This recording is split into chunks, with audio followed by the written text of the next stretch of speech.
Так, 010 АДФ.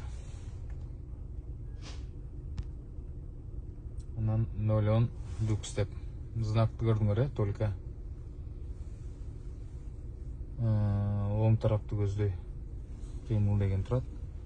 Мына булар болсо азыр могу жерде жолду жаап, менин оюм боюнча түзөй дейт. Эч кандай карап койгула.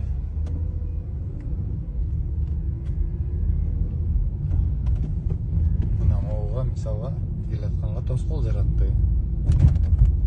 Буларга боло береби? Эвакуаторлорду деле чакырбайлы, биз деле чыркыратып эле жүктөп кетип атпайбы? Буларга кандай болуп калат ошо? Жол эрежеси иштесе, баарына иштесин. Кокуловко иштеген эми ушуларга деле иштейт болуш керек.